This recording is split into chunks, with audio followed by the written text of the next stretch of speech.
अल्हम्दुलिल्लाहि रब्बिल आलमीन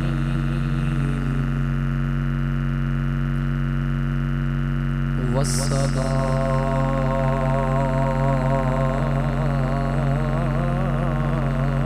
वस्सलामु अला अशरफिल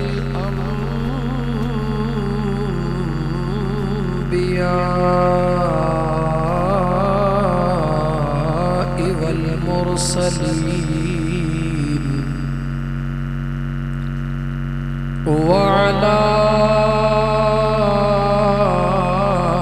आलिही व अस्हाबिही व अहले बैतिही अजमाईन।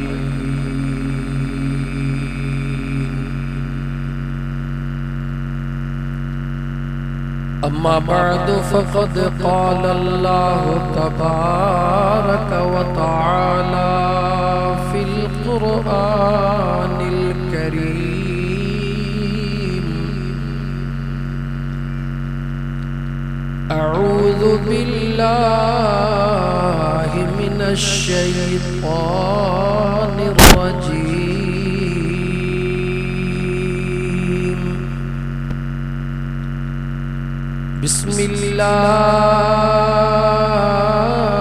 बिस्मिल्लाहिर रहमानिर रहीम।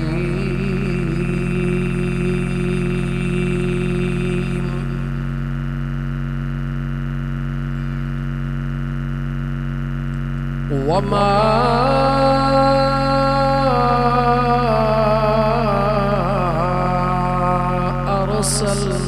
अर्सलनाका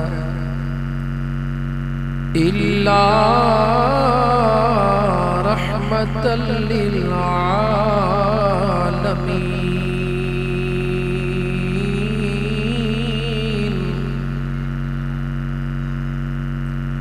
वक़ाल अल्लाहु तबारक व तआला इन्नल्लाह व मलाइकतहु युसल्लूना अलन नबी या अय्युहल्लज़ीना आमनू सल्लू अलैहि वसल्लिमू तस्लीमा। आवाज़ बुलंद दुरूद पाक अल्लाहुम्मा सल्ली अला सय्यिदना व मौलाना मुहम्मद व अला आलिही व अस्हाबिही व अहले बैतिही अजमाईन।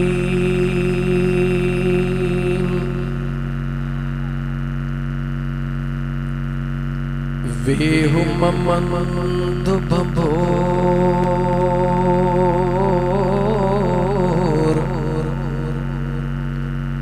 वेहुममंद भंभोर वाका कर को वसु बानी बारो चल जी गोली छद मगसो छो त डोरण मझा डसो पवंदी नेठ पुनल जो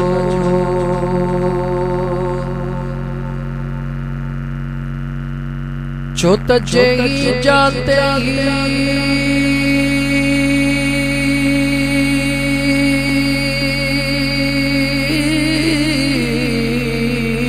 त पानी पांजे पुनल जी हुज्जत हो त पुनः असां कमहीणी के ही हो जा पाइन पैर में तह जुती ना जही असुलों आरी जाम जे पले मुँह पे हाणे विसारे वेही तन के चिनखे कीअं विहा। मुअज़्ज़ज़ सामीन किराम,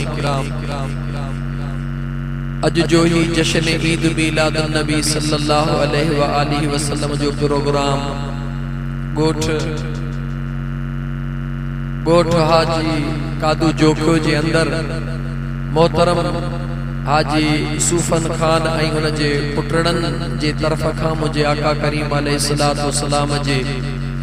मीलाद जे सिलसिले में एक ज़िक्र जी ऐं दुरूद जी महफ़िल सजाई वई आहे, जंहिंमें सोहणे रब करीम जी ज़ात बाबरकात तव्हां असांखे अचण जी तौफ़ीक़ अता फरमाई आहे। इंशाअल्लाह ताला जेको कुछ सोचे आयो होसि उन खां अॼु मुकम्मिल अलॻि चवण थो चाहियां, छो त ॿिनि कुराड़नि सां जेका अध कलाक कचहरी हींअर थी आहे उन मुंहिंजो सॼो दिमाग़ जो जेको वायो मंडला चेंज करे छॾियो आहे। मां इहो सोचींदो हुयुसि त हिन इलाइक़े जा माण्हू वीचारा सादड़ा आहिनि ऐं इन्हनि खे सिर्फ़ु सादड़ी ॿोली खपे थी, लेकिन अॼु इन सादड़नि माण्हुनि सां हिकिड़ो अध कलाक कचहरी करण खां पोइ ख़बर पई त तबियतुनि में सादा ज़रूर आहिनि पर इश्क़ ऐं अक़ीदत में ही माण्हू सादा न आहिनि। इन करे इंशाअल्लाह ताला अज तवां सां 10 बजे ताईं यो कलाक सवा जेको ॻाल्हाइबो इंशाअल्लाह टफ टाइम नहीं ॻाल्हाइबो ऐं इंशाअल्लाह ताला ओहे तवां के मोहब्बत ऐं इश्क जा दलील नहीं ॻाल्हाइबो जो तवां जी असां जी दिल ठरी पई ऐं वाग मदीने वरी पई। सब का पहिरी पॉइंट जेते ॻाल्हाइण चाहींदुमि उहा आहे त मीलाद मुस्तफ़ा सल्लल्लाहु अलैहि व आलिहि वसल्लम किए मल्हाइजे। मीलाद मुस्तफ़ा सल्लल्लाहु अलैहि व आलिहि वसल्लम किए मल्हाइजे, छाखे चयो वेंदो आहे मीलाद मुस्तफ़ा सल्लल्लाहु अलैहि वसल्लम जो मल्हाइण। नंबर 2 त असां मीलाद मुस्तफ़ा सल्लल्लाहु अलैहि व आलिहि वसल्लम चौथा मल्हायूं, सेलिब्रेट हिन सिस्टम के चौथा कयूं। इंशाअल्लाह ताला 3 नंबर ते तवां के ॿुधाईंदुमि त मुझे पाक पैगंबर सल्लल्लाहु अलैहि वसल्लम जे ज़ात अंबिया जे निस्बतुन के केतरी हैसियत ॾिनी आहे ऐं मुझे अल्लाह जे ज़ात पंहिंजे नबियन जे लगल जिस्म सां या सदन जे मुझा दोस्त अजीज लाइफ जे अंदर जेका भी अंबिया जे लाइफ जे अंदर मामलात आया उनन सां जेके रिलेटेड शयूं हुयूं उनन के अल्लाह ताला दीन जे अंदर कायनात जे अंदर केतरी अहमियत ॾिनी आहे। इंशाअल्लाह ताला इहो सब कुछ तवां के इंतहाई थोड़े टाइम जे अंदर इंशाअल्लाह ताला ॿुधाइण चाहियां थो, छो त मां पहिरीं अर्ज़ कयो त हींअर ज़हन मुंहिंजो मुकमिल तौर ते चेंज थी चुको आहे ऐं इंशाअल्लाह ताला ज़रूर इहो तव्हांखे ॿुधाए पोइ साह खणंदुमि। बस हिकिड़ो शेर मुंड में पढ़ंदुमि उन खां बाद में इंशाअल्लाह ताला कंटिन्यू तव्हांखे इश्क ऐं मोहब्बत सां जेतिरो थी सघंदो स्पीड वधाए करे बि तव्हांखे पुर दलीलनि सां ॿुधाईंदुमि त मुंहिंजे महबूब जो मीलाद कीअं मल्हाइण घुरिजे ऐं छा करणु घुरिजे। गाल कबूल है इंशाअल्लाह कलाक के हीअं था घुमाए वठो ख़बर ही न पवंदी, लेकिन हिन शेर सां गॾु हाय बेसब्री बड़ी दिल नू दुआ मंग लो सब्र आवे, हाय बेसब्री बड़ी दिल नू दुआ मंग लो सब्र आवे, जेड़े मुख दी है सिक सानू ओ मुख शाला नजर आवे, जेड़े मुख दी है सिक सानू ओ मुख शाला नजर आवे। शब मेराज रब बोला रुके जिब्रील सिदरा पर। शब मेराज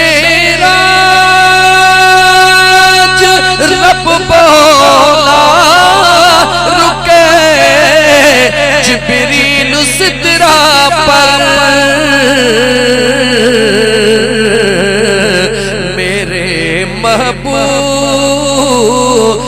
नू आखो वो बिन पुछिया गुजर आवे। मेरे महबूब नू आखो वो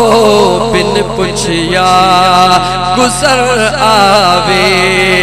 जेड़े मुख दी है सिक सानू ओ मुख शाला नजर आवे। जश्न ईद मिलादुन नबी सल्लल्लाहु अलैहि व आलिहि वसल्लम किया करण घुर्जे। छाखे जश्न ईद मिलादुन नबी सल्लल्लाहु अलैहि व आलिहि वसल्लम मल्हाइण छाखे चइबो आ। सब खां पहिरीं मुंहिंजा दोस्त अज़ीज़ कॾहिं भी न भुलाइजा त मुंहिंजो करीम आका सल्लल्लाहु अलैहि व आलिहि वसल्लम कहे ख़ास माण्हुनि ॾांहुं न कहे ख़ास क़ौमुनि ॾांहुं न पर मुंहिंजो करीम आका पूरे आलमीन जे लाइ रहमत बणिजी आयो आ। अज़ीज़ाने मन जेको आलमीन जे लाइ रहमत बणिजी आयो आ उन जो निज़ाम भी आलमीन ला, उन जो कानून भी आलमीन जे लाइ, उन जो सॼो सिस्टम भी आलमीन जे लाइ आहे। मगर जेको उन सिस्टम के फॉलो कंदो आ उन सिस्टम के कबूल कंदो आ मुंहिंजो अल्लाह उनके दुनिया में भी इज्जत वारो कंदो आ त क़ब्र ऐं क़यामत में भी इज्जत वारो कंदो। अज़ीज़ाने मन मुझे करीम आका सल्लल्लाहु अलैहि व आलिहि वसल्लम जो मीलाद मल्हाइण रुगी देगिन जो नालो नाहे, घणनि तामन जो नालो नाहे। अगर देगिन लाहण जो ऐं घणनि तामन विरहाइण जो नालो मीलादे मुस्तफ़ा हुजे हा त पोइ शादियुनि में जेतिरा ताम थियनि था जेतिरियूं देगियूं थियनि थियूं उन्हनि जो नालो मीलाद हुजे हा। क्लियर कदो हला देगिन लाहण जो नालो मीलादे मुस्तफ़ा नागे, तामन करण जो नालो मीलादे मुस्तफ़ा नागे। जेकॾहिं जलसन ऐं जुलूसन जो नालो मीलादे मुस्तफ़ा हुजे हा त पोइ जलसा जुलूस त सियासी भी कया वञनि था मगर उन्हनि खे मीलादे मुस्तफ़ा न चइबो। मीलादे मुस्तफ़ा छाखे चइबो आ? मुंहिंजो करीम रब मुंहिंजो महबूब आका सल्लल्लाहु अलैहि व आलिहि वसल्लम जी अमीरन सा प्यार थो करे उन खां वधीक मुंहिंजो आका गरीबन सा प्यार थो करे। मीलादे मुस्तफ़ा सल्लल्लाहु अलैहि वसल्लम छाखे चइबो आ मल्हाइण? मीलादे मुस्तफ़ा हिकिड़े अक़ीदत ऐं निस्बत जे नाले खे मल्हाइण मीलादे मुस्तफ़ा चइबो आ। याद रखी जॾहिं क़ुरान करीम जी आयत कोड कंदो हलंदुसि अल्लाह ताला क़ुरान करीम में फरमायो आ मुंहिंजा दोस्त अज़ीज़ लन यनालल्लाह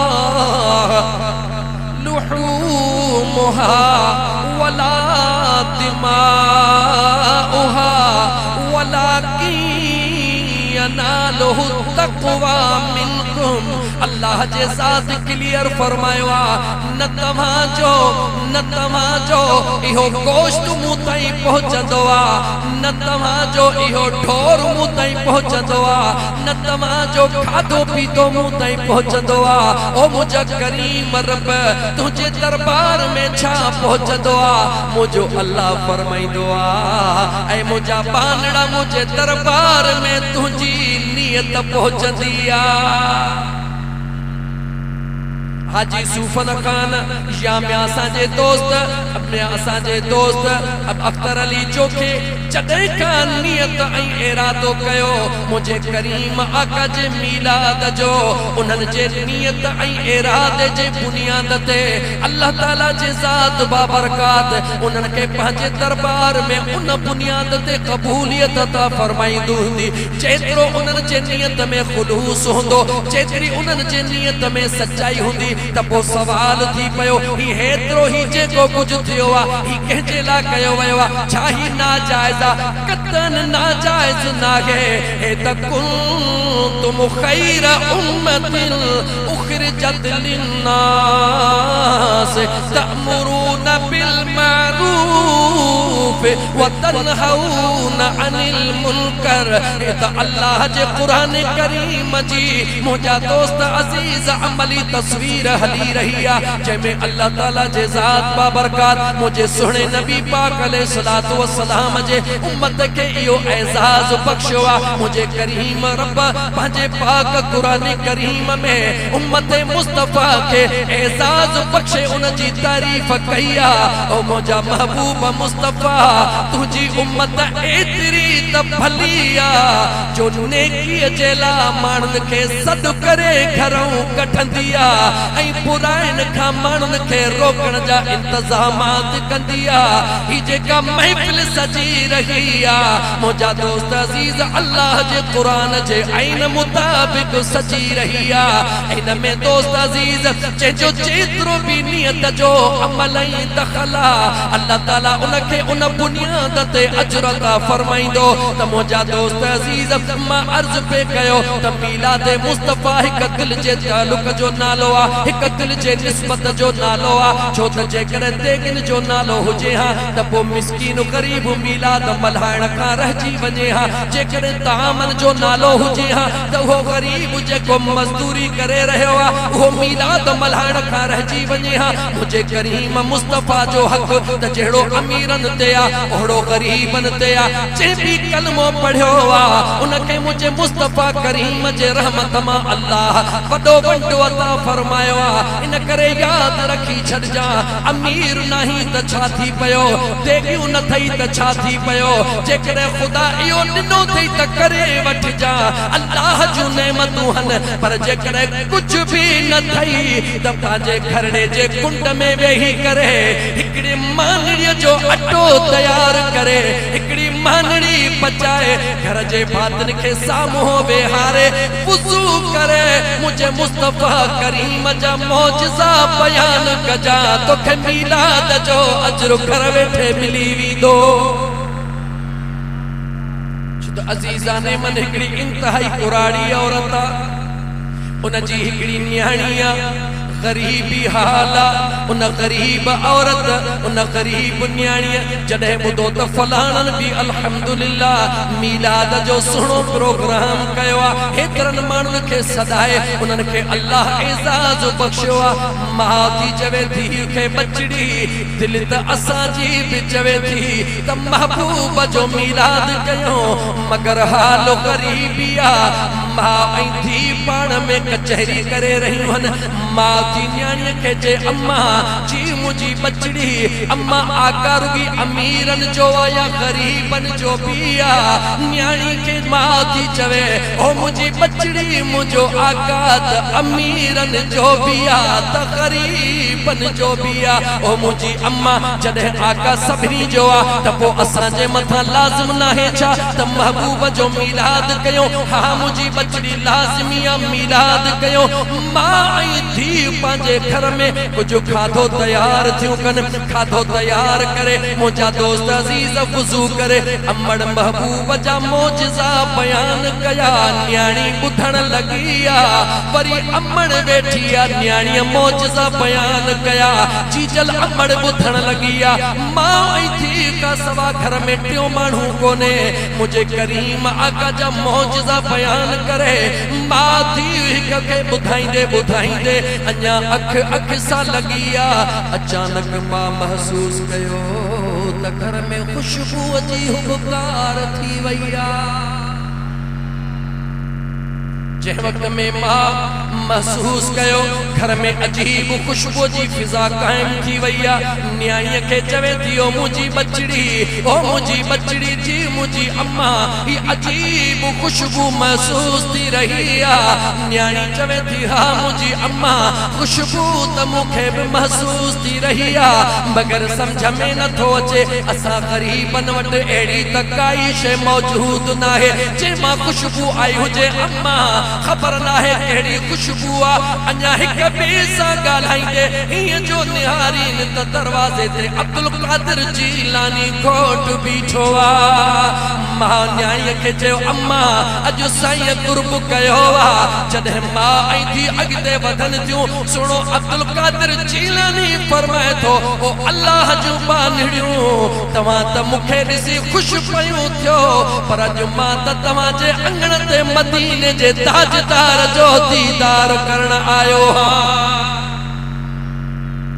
गरीब ही तो परवाह न कर मिस्कीन ही तो परवाह न कर रुकी दिल जो ताल्लुक रुकी दिल जी निस्बत रुकी दिल जो गांठापो मुझे ताजदार मदीने सा मिला जेकर हेड़ो प्रोग्राम करे सकी तो खीर पर खीर में खंड पे त अञा भलो अञा फोटड़ो पे त अञा भलो अल्लाह ताला अख्तर भाई मोहम्मद सुफर उन जे बचरन के आबाद करे जन मुझे आका जो मीलाद कयो सबनी के खुदा तौफीक अता फरमाए पर गरीब इहो ॾिसी मायूस न थी जा त मता मां मिस्कीन कीअं मीलाद करे सघां मीलाद मुझे करीम आका जो हिक ताल्लुक ऐं निस्बत जो नालो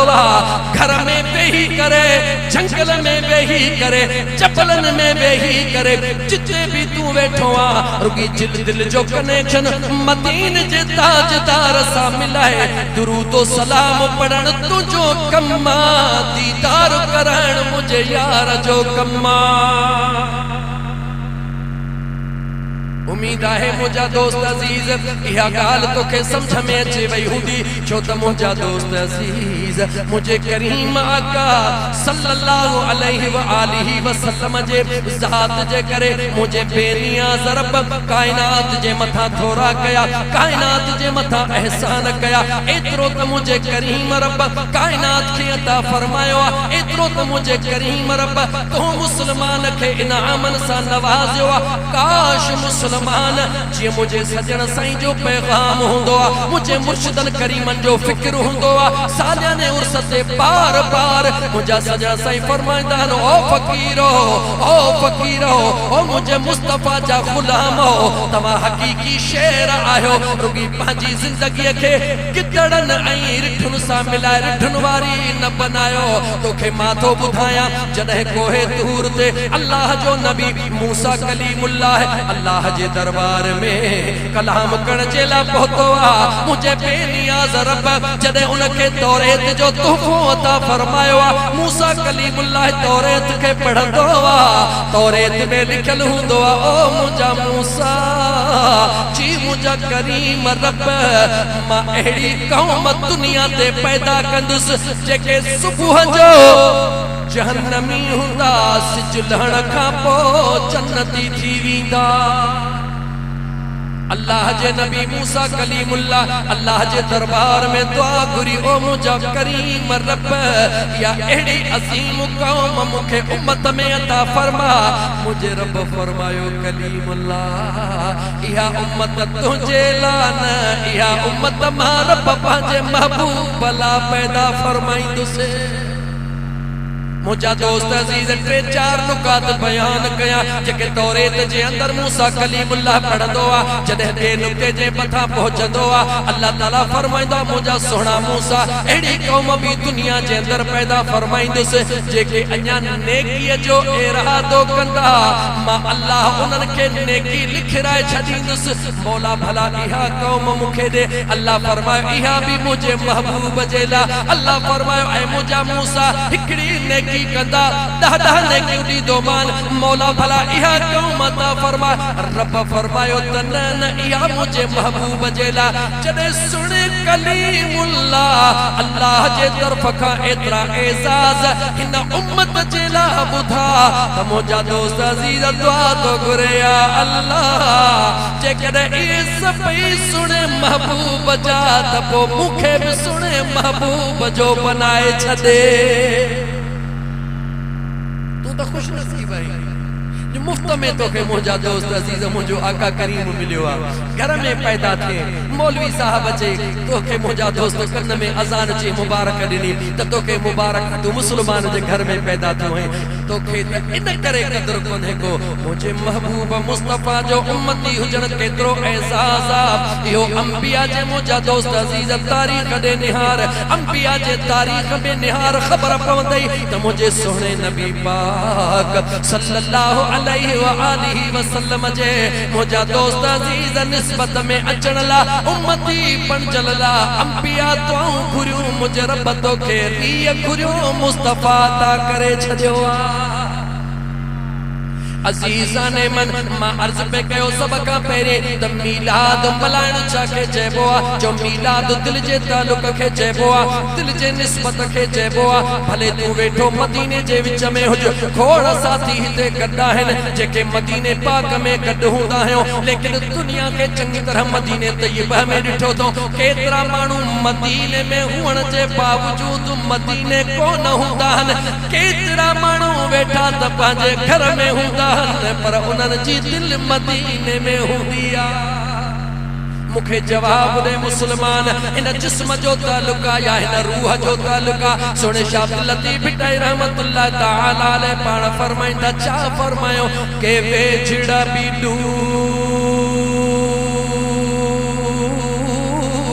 दूर के वे छिड़ा भी दूर के दूर पे औदास परी के चढ़न न चितते के विसरन न मूर जिया में कुंडी पूर तिया मूसी बना सुपरी अल्लाह ताला जबानड़ा बैठा फरशते हुंदान दिली उनन जो अरशते हुंदियो हन रहमत अल्लाह जिया लेकिन मोजा दोस्त याद रखी छड़ जा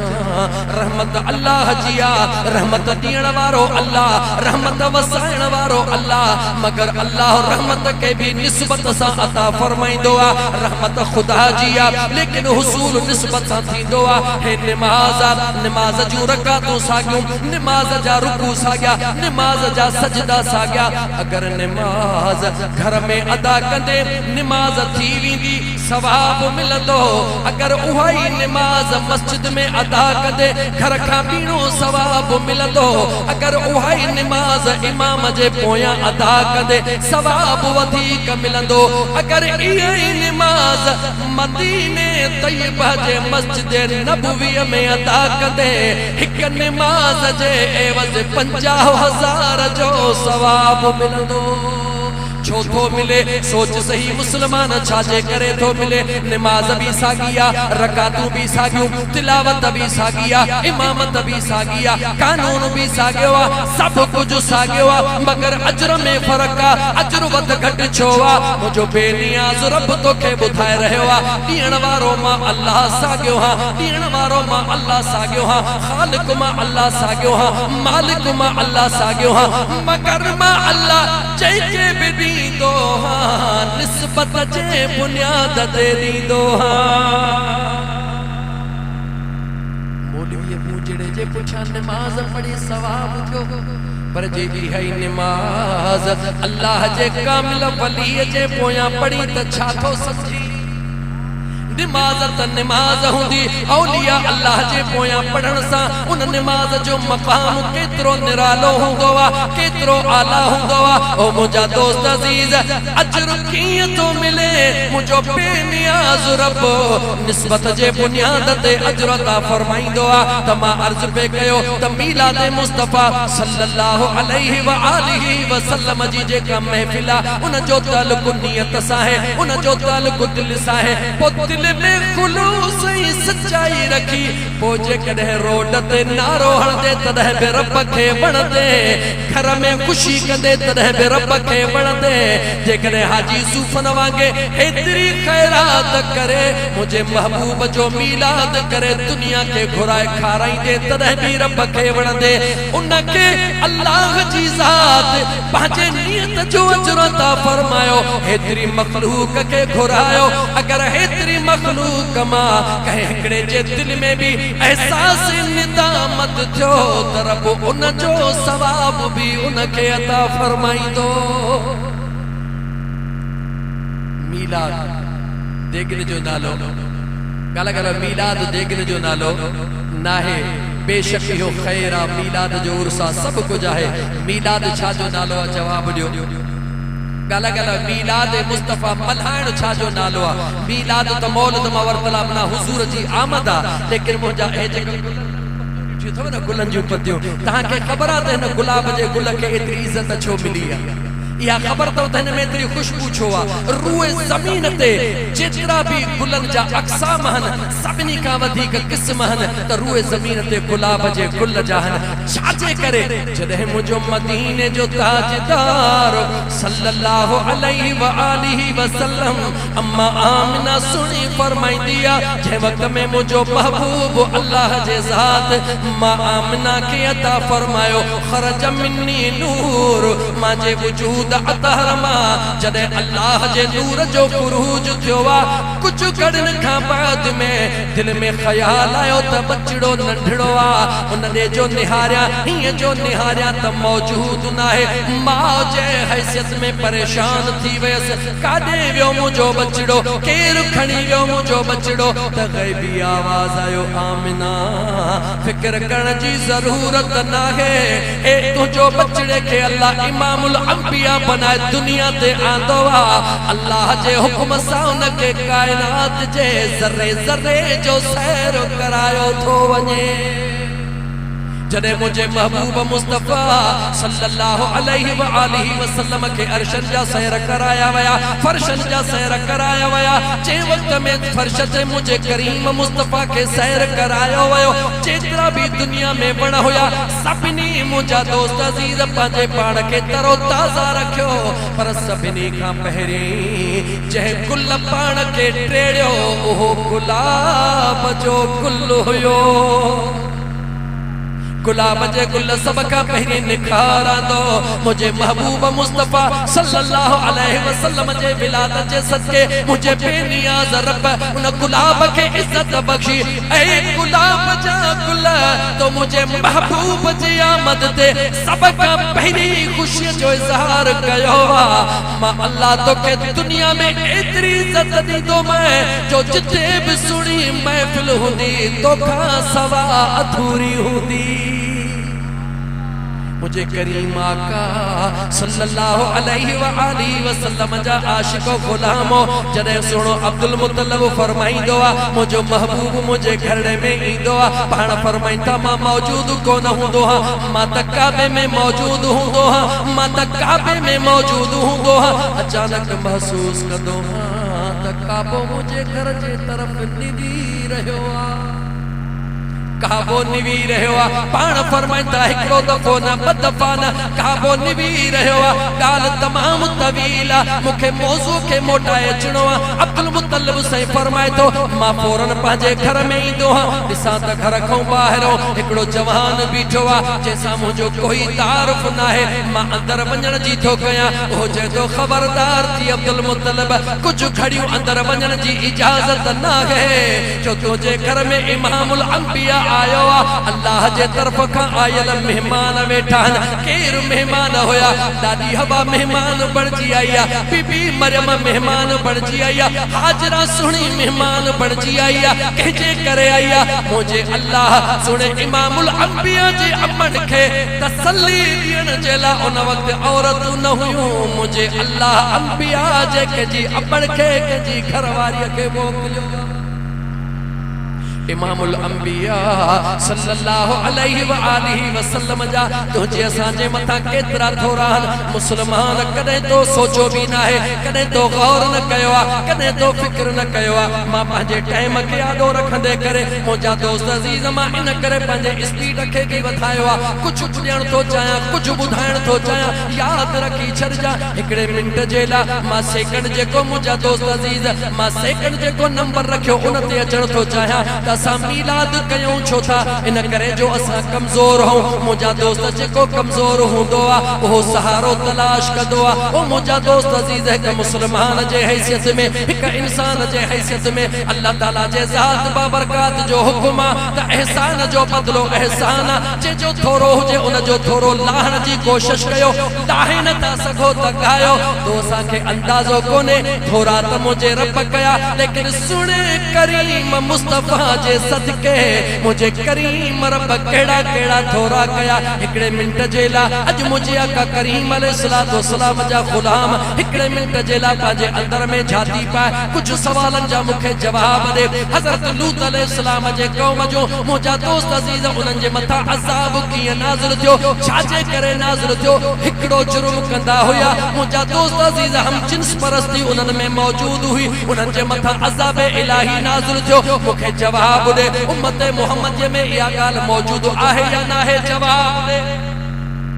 जवाब दे मुसलमान उम्मत मुस्तफा में मौजूद आहे या ना है शुआइब अलैहिस्सलाम जी कौम व्यापार में मुझा दोस्त घट वध कंदी हुई बुधा उम्मत मुस्तफा में शय मौजूद आहे या ना है शुआइब अलैहिस्सलाम जे कौम जे मथा अज़ाब नाज़िल थियो लेकिन गौर तलब गाला अज़ाब त नाज़िल थियो लेकिन थियो कदे की अज़ाब नाज़िल थियो दीह में अज़ाब कोन आयो महीनन में अज़ाब कोन आयो साल में अज़ाब कोन आयो गौर कजा ओ बतीजा इस्ताब वारा गौर कजा सिन के हाजिर कजा अज़ाब तो अल्लाह जो आयो पर आयो की अच्छा जे करे आयो उन जे गुनाहन जे करे आयो लेकिन केतरे टाइम में आयो गौर तलब जुमलो आ जेसताई लूत अलैहिस्सलाम पंहिंजे कौम में मौजूद हुयो तेसताई उनन जे मथा अज़ाब कोन आयो जैसे शुएब अलैहिस्सलाम पंहिंजे कौम में मौजूद हुयो उन शहर में मौजूद हुयो उनन जे मथा अज़ाब कोन आयो अल्लाह ताला जो हुक्म थियो ऐ मुंहिंजा सोहणा लूत तुंहिंजे शहर जे माण्हुनि बदगुनाहन जी इंतहा करे छॾिया तू इन शहर खे छॾे वञ छो त ईअं थी नथो सघे मुंहिंजो नबी बि हुजे मुंहिंजो अज़ाब बि हुजे ओ मुंहिंजा सोहणा लूत शहर छॾे वञ मां रब इन्हनि जे मथा अज़ाब थो कयां सुणे लूत पंहिंजे कौम जो शहर छॾियो उनन जे मथा अज़ाब आयो शुएब अलैहिस्सलाम पंहिंजो शहर छॾियो उनन जे मथा अज़ाब आयो एने मूंखे जवाब दे ओ 14 सदी जा मुसलमान जवाब दे पाक पैगंबर सल्लल्लाहु अलैहि वसल्लम जी ज़ात जिसमें अतहर साथ मदीने तैयबा में मौजूद आ कायनात जे ज़र्रे ज़र्रे में मुसलमान गुनाहन जी इंतहा करे चुको आ लेकिन मुझे अल्लाह कहीं भी इलाके में अज़ाब नाज़िल कोन कयो आ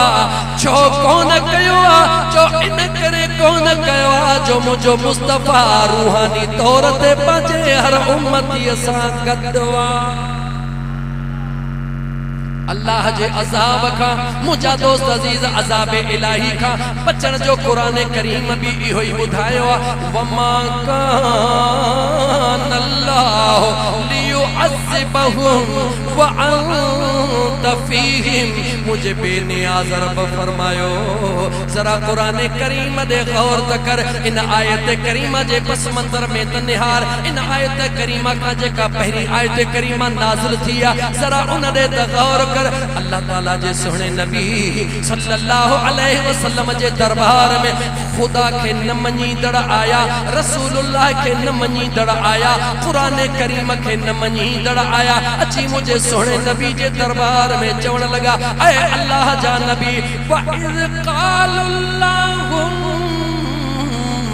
इन काना हाज़ा हुवल हक़्क़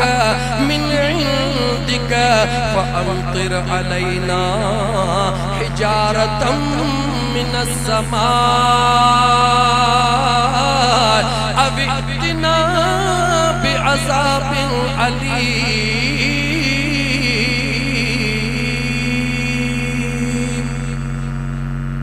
अल्लाह जो कुरान पढ़ता सही, अल्लाह जे कुरान के वठी 12 महीने नओ कपड़ो वठी पहराए तो छड़ी, बस गाढ़ा पार त थई, गाढ़े के पार था पर गाढ़े के खोली दो भी कर।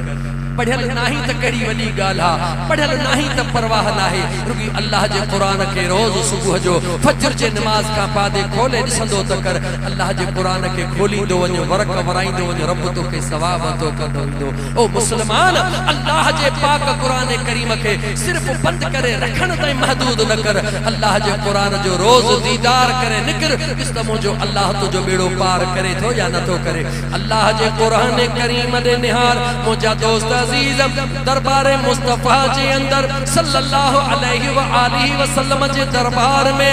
न मनी दड़न गौर कजा कुरान करीम जे आयत जे मथा न मनी दड़न मुझे मुस्तफा करीम के चैलेंज कयो। कुरान करीम गवाही दई रहयो व इज़ क़ालुल्लाहुम्मा इन काना हाज़ा हुवल हक़्क़, जे करे तुझो अल्लाह सच्चो आ, जे करे तवा जो दीन सच्चो आ, जे करे तुझे नुबुवत जो ऐलान सच्चो आ त चओ पंहिंजे रब खे फ़अम्तिर अलैना हिजारतम मिनस समा, चओ पंहिंजे अल्लाह खे त आसमान मां पत्थरन जो मींहुं असांजे मथां वसाए अविना बिअज़ाबिन अलीम। चओ अल्लाह के असांजे मथा पत्थरन जो मींहुं वसाए असांजे मथा अज़ाब करे, अज़ाब घुरी रहिया आहिनि, अल्लाह जे वहदानियत खे चैलेंज करे रहिया आहिनि, रसूलुल्लाह जे रिसालत खे चैलेंज करे रहिया आहिनि, कुरान करीम जे सदाकत खे चैलेंज करे रहिया आहिनि। चैलेंज फर्श ते थी रहियो आहे, अर्श तां जवाब ईंदो आहे, ओ मुंहिंजा महबूब मुस्तफा जी मुंहिंजा करीम रब वमा कान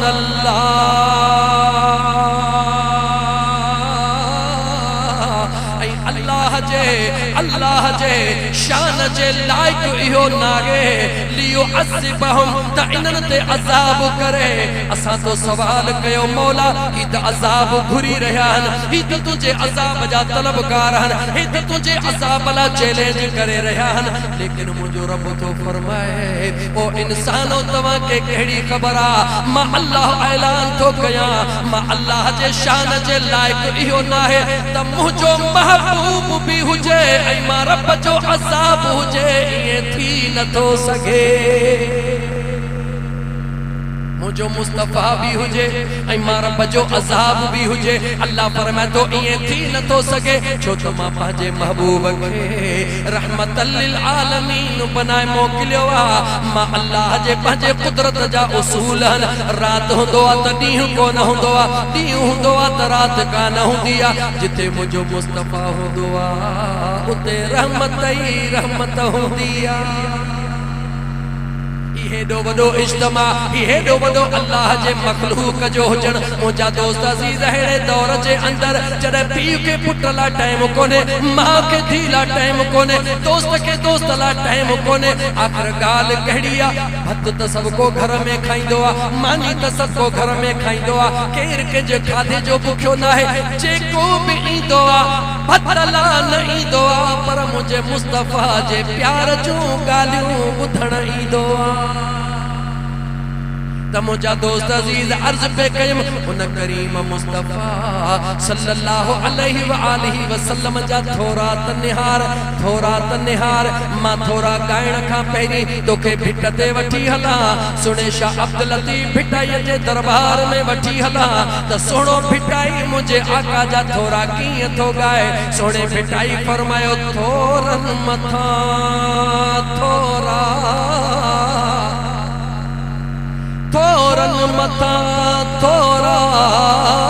मूं ते महबूबन जा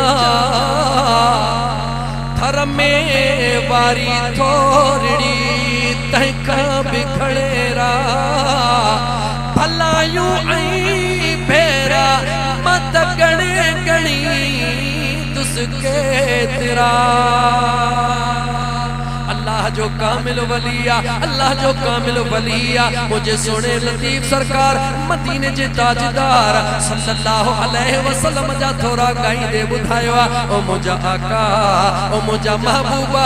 एतरा त तुझा थोरा हन लहण त छा पर गाइण खां भी गौरा हन मुसलमान जरा गौर कर मुझे करीम आका सल्लल्लाहु अलैहि वसल्लम जे आमद खां अग में मुझे महबूब जे आमद रे भी निहार हुजूर जे आमद खां अग जो जमानो भी निहार इंसान त अग में भी हुया सूरतूं त अग में भी हुयूं इंसान हुया सूरतूं इंसानी हुयूं मगर इंसानियत को न हुई हया को न हो मुझा दोस्त अजीज एहसास को न हो मदीने जो साईं आयो चेहरा भी साॻिया माण्हू भी साॻिया पर जेको मुझे मुस्तफा जे निगाह जो शिकार थींदो वयो अल्लाह उन जो बेड़ो पार कंदो वयो दुनिया जा तोखे केतिरा ही मिसाल ॾेई अॻिते हला लेकिन मुंहिंजा दोस्त अज़ीज़ गौर सां ॿुध तोखे हिकिड़ो ही मिसाल ॾेई हला हिकिड़ो ही मिसाल ॾेई हला सुहिणो उमर बिन ख़त्ताब चओ रज़ी अल्लाह ताला अन्हु उखाड़ी तलवार खणी पियो घुमंदो आहे मुस्लमाननि सां दोस्ती न आहे मुस्लमाननि सां दुश्मनी जे बुनियाद ते तलवार खणी पियो घुमंदो आहे किथे मुस्लमान मिले त उन जो धड़ खां सिसी धार कया मुस्लमाननि जे पोयां मुंहिंजा दोस्त तलवारूं खणी हलंदो आहे पियो पर जेॾी महिल मुंहिंजे महबूब मुस्तफा सल्लल्लाहु अलैहि व आलिहि वसल्लम जे दरबार में इंदो आ जरा होरिया बुद्धि को जवाब ॾिजा हादी केरा जवाब दे हादी केरा हिदायत केर ॾींदो आ ॿुधा हिदायत केर ॾींदो आ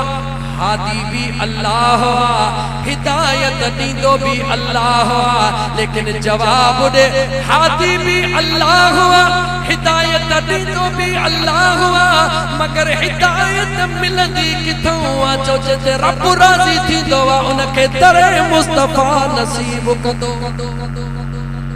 उमर बिन ख़त्ताब उघाड़ी तलवार खणी घुमंदो थो वञे अॼु अल्लाह राज़ी थियो त मुंहिंजो ख़ुदा राज़ी आहे मके जे सरज़मीन ते अल्लाह राज़ी थियो काबे जे ॿाहिरां तलवार खणी घुमंदो थो वञे राज़ी त उमर ते रब थियो मगर उन रज़ा जो हुसूल किथों थियो जो जॾहिं रब राज़ी थियो उमर बिन ख़त्ताब मुंहिंजे मुस्तफ़ा जे दरबार में आयो मुंहिंजे हुज़ूर जे दीदुन में दीदू मिलाए दीदुन में दीद मिली वे आशिकन जी ईद थी वई मुझे करीम आका जे दरबार में कलमो पढ़ी करे उहो ही उमर जेको मुसलमानन जे ला तलवार खयो पियो वते अज उहो ही उमर साॻियो मके जी सरज़मीन साॻियो मके जूं गलियूं साॻिया मके जा माण्हू दर दर ठड़काईंदो थो वते आहे का ज़ाल जेका रनड़ थियण थी चाहे आहे का माउ जेका पंहिंजो झोलो ख़ाली करण थी चाहे अज उमर मुसलमान थी चुको आहे जेको मुझे मुस्तफा जो खिलाफ हूंदो अज उमर उन जी धड़ खां सिसी धार करे छॾींदो मुसलमान मक्को भी साॻियो मके जा माण्हू भी साॻिया जो माण्हू भी साॻिया मक्को भी साॻियो मगर निगाह जो कमाल जॾहिं मुझे मुस्तफा करीम जी निगाह पया इंसानन जो दिलियूं रब तब्दील करे छॾियूं इंसानन जो सोचूं अल्लाह तब्दील करे छॾियूं उहो ही मक्को उहा ही मके जी सरज़मीन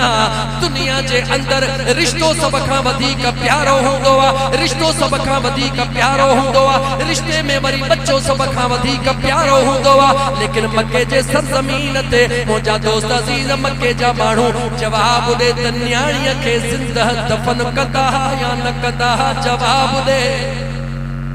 जवाब दे मुसलमान। मक्के जी सरजमीन सागिया, मक्के जा माण्हू सागिया पंहिंजे न्याणीअ खे दफन कंदा आहिनि। हिकिड़ो सहाबी सगोरो आहे, रोई अर्ज़ थो करे, या रसूल अल्लाह, ओ मुंहिंजा करीम आका, रातिनि जूं रातियूं रोंदो हा, रोई रोई बेहोश थी वेंदो हा। करीम आका निंड नेड़नि मां ख़त्म थी वई आहे। जॾहिं दौरे जाहिलियत जो ज़मानो यादि थो अचे, मुझे करीम आका फरमायो, ओ मां मुस्तफा जा आशिक, केड़ी गाला जेका तोखे रातिन जूं रातियूं तुंहिंजी निंड हराम करे छॾींदी आ, जेका रातिन जूं रातियूं तोखे तड़पाईंदी आ। या रसूल अल्लाह सल्लल्लाहु अलैहि वसल्लम, मुंहिंजा महबूब, मां तमाम वॾे सफ़र ते निकिरी वियो हुयुसि, पोयां अल्लाह जे ज़ात मूंखे न्याणी ॾिनी। 2-3 सालनि खां बाद में जॾहिं सफ़र तां मोटी आयुसि, न्याणी मुंहिंजी हेॾी साड़ी थी वई। उनजे मां उनखे मिठड़ियूं मिठड़ियूं पुरोलियूं सेखारियूं। उनजे माउ खे ख़बर हुई त न्याणी असां वटि आएब आहे, मुंहिंजो मुड़ुसु ज़ालिम आहे, मुंहिंजे न्याणीअ खे क़त्ल करे छॾींदो। हुन पंहिंजे न्याणीअ खे मिठड़ियूं मिठड़ियूं ॿोलियूं सेखारियूं। या रसूल अल्लाह, जीअं घर में आयुसि, मुंहिंजी न्याणी मूंखे चंबड़ी वई, बाबा बाबा करे गलनि जे चुमियूं ॾियणु शुरू कई। या रसूल अल्लाह, जीअं न्याणी मूंखे चुमियूं पई ॾे, तीअं मूंखे कावड़ पई अचे, तीअं मुंहिंजे रत में ढको पियो अचे त मां हिन न्याणीअ खे ज़हर ॾियां, मां हिन न्याणीअ खे ज़बह कयां, हिन न्याणीअ खे जबरनि में पूरे अचां। या रसूल अल्लाह सल्लल्लाहु अलैहि वसल्लम, लेकिन मजबूर हुयुसि कुछ ॾिहाड़ा इंतज़ार करे। जॾहिं ज़ाल घर में मौजूद न हुई, उन न्याणीअ खे वरतुम बचड़ी, हल तोखे बाज़ार मां शइ वठी ॾियां। न्याणीअ खे वठी वयुसि। या रसूल अल्लाह, झंगल में पहुतुसि। जॾहिं झंगल में विहारे मूं खॾ खोटण शुरू कई, पखिड़िजी वयुसि, ॿाहिरि निकितुसि। न्याणी पंहिंजे हथड़नि सां मुंहिंजो पसीनो खे चुमियूं ॾेई मुंहिंजे गलनि तां मुंहिंजो पसीनो खे बाबा बाबा करे सॾड़ा करे। लेकिन या रसूल अल्लाह सल्लल्लाहु अलैहि वसल्लम, मूंखे टके जो अहसास न हुयो। बिल आख़िर जॾहिं मूं खॾ खणी तयार कई आहे, उन न्याणीअ खे मुंहिंजा महबूब जॾहिं खॾ में उछलायूं त हेठां न्याणी निहारे चवण लॻी, ओ मुंहिंजा बाबा, एतिरो त ॿुधा मूंखे कहिड़े ॾोह जी सज़ा ॾेई रहियो आहे। या रसूल अल्लाह सल्लल्लाहु अलैहि वसल्लम, हिकिड़े पासे न्याणीअ जो अज़ीम रिश्तो, लेकिन मुंहिंजा महबूब आका मूंखे ज़रे जे बराबरि ख़याल न आयो, ज़रे जे बराबरि रहम न आयो। मां उन न्याणीअ खे लटण शुरू कयो, दफ़न करणु शुरू कयो। जॾहिं मुंहिंजे न्याणीअ जो बाक़ी आख़िरी बसाह बचा, रोई चवण लॻी, बाबा मुंहिंजे जी जल अम्मा जी पार त हुजे, ओ मुंहिंजा दिल पर बाबा, ज़मानो ईंदो जो मुझे हिन लुड़कनि जो तोखे क़द्र थींदो। या रसूल अल्लाह, जॾहिं खां मुस्लमान थियो हा, मूंखे पंहिंजे उन न्याणीअ जी यादि तड़पाईंदी आहे। मुंहिंजा दोस्त अज़ीज़ माण्हू बि साॻिया, मक्को बि साॻियो, सरज़मीन मक्का बि साॻी, रुॻी मदीने जे ताजदार हिकिड़ो ऐलान कयो। कहिड़ो ऐलान कयो? ताजदार मदीना सल्लल्लाहु अलैहि वसल्लम फरमायो, जंहिंखे अल्लाह ॿ न्याणियूं ॾिनियूं आहिनि, उहो पंहिंजे ॿिनि न्याणियुनि खे ताते जवान करे उन ॿिनि न्याणियुनि जी शादी अल्लाह जे रज़ा लाइ कराए। मां मुस्तफ़ा उनखे जन्नत जी बिशारत ॾेई थो छॾियां। ताजदार मदीना सल्लल्लाहु अलैहि वसल्लम बस ऐलान फरमायो, जवाब दे माण्हू भी सागिया, सरजमीन मक्का भी सागी, उहे जेके न्याणियुनि खे दफन कंदा हुया अज रोई दुआऊं था घुराइनि। या रसूल अल्लाह, मूंखे हिकिड़ी न्याणीअ दुआ घुरो, रब मूंखे भी न्याणी अता करे। न्याणियुनि जे लाइ दुआऊं घुराईंदा पिया वचन, ही कंहिंजो कमाल आहे, जो ही मुंहिंजे मुस्तफ़ा जे निकाह जो कमाल आहे। मुझे मुस्तफ़ा करीम जे अचण खां अॻु में हिकिड़ो जवाब ॾे मूंखे, काबे में बुत हुया या छा हुयो? जवाब ॾे, जवाब ॾे मुस्लमान, काबे में छा हुयो? 313 या 360 बुत मौजूद हुया, लेकिन मुझे करीम आका सल्लल्लाहु अलैहि वसल्लम जे अचण सां मुझे करीम आका उन काबे के भी बुतन खां साफ कयो। वो काबो भी शुक्राने में झुकी रहियो आ। छाजे ला झुकी रहियो आ त ओ मुझा महबूब मुस्तफा मुके पंहिंजे रब ॿुधायो आ त तोखे मां अल्लाह इज्जत वारो बनायो आ। माण्हुनि तुंहिंजो क़दुरु कोन कयो आ, माण्हुनि तोखे बुतनि जो मरकज़ करे छॾियो आ। हा, उहो महबूब दुनिया ते जलवे अफरोज़ फरमायो अथमि जेको दुनिया खे त रंग लाईंदो पर तोखे बि हिननि बुतनि खां पाक करे छॾींदो।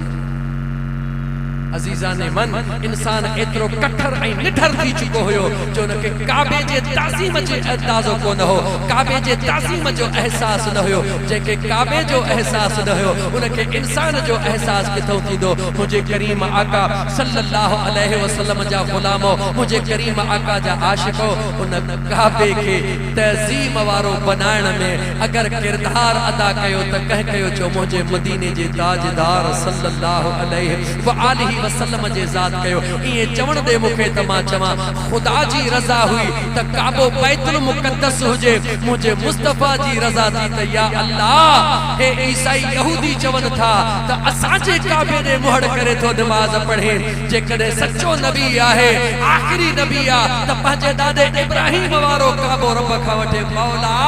मां मुस्तफा जो ख्याल आ त मुखे पंहिंजे दादे इब्राहिम वारो काबो दे। अल्लाह ताला जे ज़ात बाबरकात मुझे महबूब के हुक्म करो के हबीब नमाज जे दौरान रुगी पंहिंजे जुल्फन के फेराइण तुंहिंजो कम आ, हमेशा काबू बनाइण तुंहिंजे रब जो कम। छा न मिलियो अथई मुस्तफा जी? मुसलमान गौर कर, छा न मिलियो अथई मुस्तफा जे करे? छा अॻिन उम्मतुनि जो इहो हाल न हुयो? रात जो ॾोह कंदा हा, सुबुह जो दरनि ते लिखियो पियो त इहो हाल न हुयो? सोच मुसलमान, तो छा छा कुछ कोन कयो। मुझे खुदा तो ते केतरी सरकारी कई आहे, कंहिंजे करे कई आहे? जो मदीने जी ताजदार जे करे कई आहे। दुनिया के जेकी कुछ मिली रहियो आहे सदको मुझे मुस्तफा जो मिली रहियो आहे। जे कुछ दुनिया के मिलंदो उहो सदको मुझे मुस्तफा जो हूंदो। दुनिया ते रहण वारा त छा, पर कबर वारनि खे बि जेकॾहिं जन्नत जी दरी खुली मिली रही आहे त मुझे मुस्तफा जे सदके में खुली मिली रही आहे। कबर में त पहुचंदो आहे पर रब जो सवाल त थींदो आहे, मंदीनुक जो सवाल त थींदो आहे, पर जान कान छुटंदी आहे। जान कॾहिं छुटंदी आहे? जो जॾहिं मदीने जो ताजदार कबर में लियो पाईंदो आहे, हबीब कबर में ईंदो आहे। ऐं जॾहिं फरिश्ता पुछंदा आहिनि मन हाज़र रजुल, हिन महबूब जवान जे बारे में छा थो चवी? जॾहिं आशिक चवंदो ए त उहो मुंहिंजो महबूब आहे जंहिंजे लाइ मां लखे रुपया ख़र्च करे जश्न ईद मीलादुन नबी जा प्रोग्राम कंदो हुयुसि। आशिक चवंदा है उहो महबूब आहे जंहिंजे लाइ मां जबरन खां पंध करे महबूब जी तारीफ़ ॿुधण वेंदो हुयुसि। ओ मुंहिंजा दोस्त, जॾहिं आशिक ईअं चवंदा त मुंहिंजो मुस्तफा फरमाईंदो, मुंहिंजो मुस्तफा करीम फरमाईंदो त तूं कमज़ोर हुअण जे बावजूद, तूं नाक़िस हुअण जे बावजूद, तूं इंसान महदूद अख्तियारनि जे बावजूद अगर मां मुस्तफा सां प्यार कई त मां मुस्तफा त वफ़ादारनि जो बि सरदार आहियां। रब जे दरबार में दुआ घुरंदो, अल्लाह ताला जन्नत जी दरी खोले ॾींदो। जॾहिं जन्नत जी दरी खुलंदी तो वेठो कब्र में हूंदे क़यामत ऐं जन्नत जा मज़ा पियो माणींदे। कंहिंजे करे? चओ मुस्तफा जे करे। चओ त अॼु तार मां बेड़ो तरियो है मुंहिंजा मिठा तुंहिंजे करे, गम दर्द विया वारा वरियो है मुंहिंजा सुना तुंहिंजे करे। न त छा बिलाल छा करम बहुवा सकी तुझी सखा,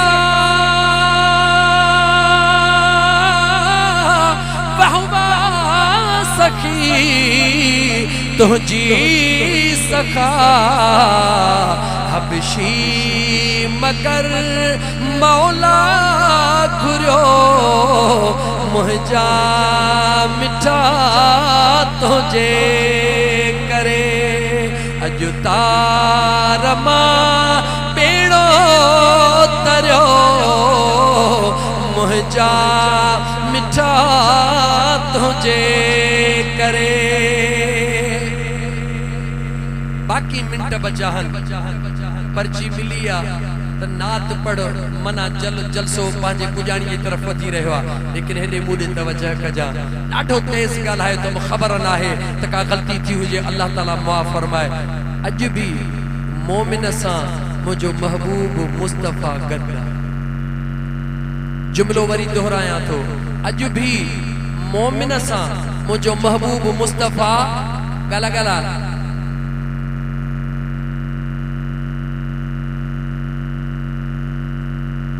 अज भी मुझो महबूब मुस्तफ़ा सल्लल्लाहु अलैहि व आलिहि वसल्लम जी ज़ात जो पंहिंजे ईमान वारनि आशिकनि सां गॾु आहे। पुछ त सजण साईं जा फ़क़ीर ॿुधाए त कीअं गॾु आहे, त मां तोखे ॿुधायां। दुनिया जे दलीलनि जी ज़रूरत नाहे, दुनिया जे मुंहिंजा दोस्त ॻाल्हियुनि जी ज़रूरत नाहे, हाज़िरो नाज़िर ते बहस करण जी ज़रूरत नाहे। अल्लाह तोखे अक़ल अता फरमायो आ,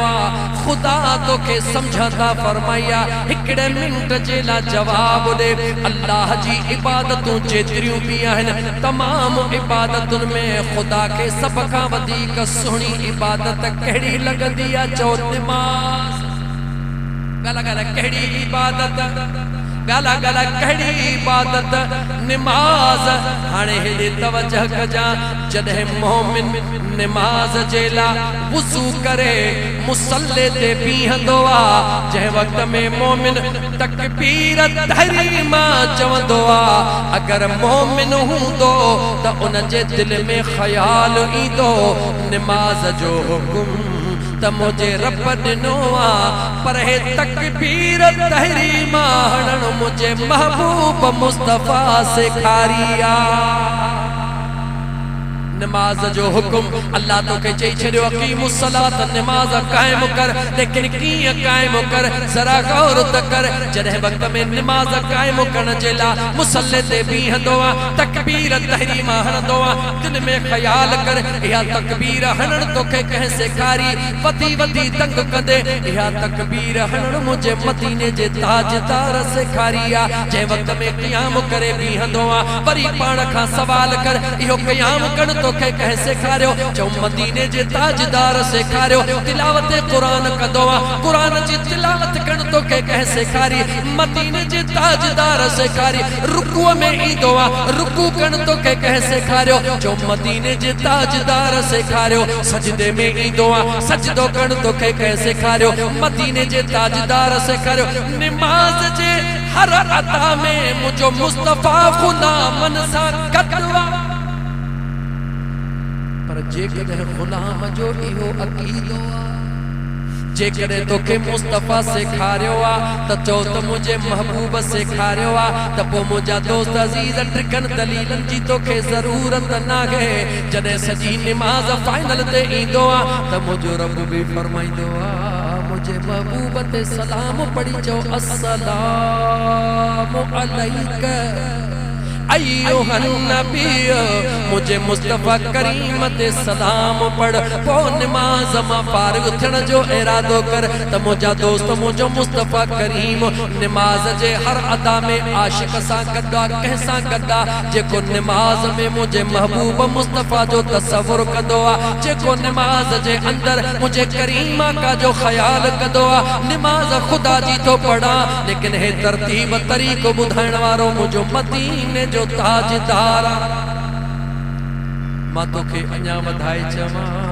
अॼु त मां तोखे करीम रब जे 5 मिंट जे लाइ मां करीम रब जो हिकिड़ो हुकुम तोखे ॿुधायां। जॾहिं अल्लाह जे ज़ात हुकुम फरमायो, काबे खे पत्थरनि खां पाक कयो, काबे खे बुतनि खां पाक कयो। सभई पत्थर काबे मां कढंदा उछलाईंदा विया। पत्थर त पत्थर हूंदो आहे, हेॾे गौर कजा मुस्लमान, मगर हिकिड़ो अहिड़ो पत्थर आहे जॾहिं उन जो टाइम आयो आहे त हुकुम थियो आहे इनखे उछलाइणो नाहे,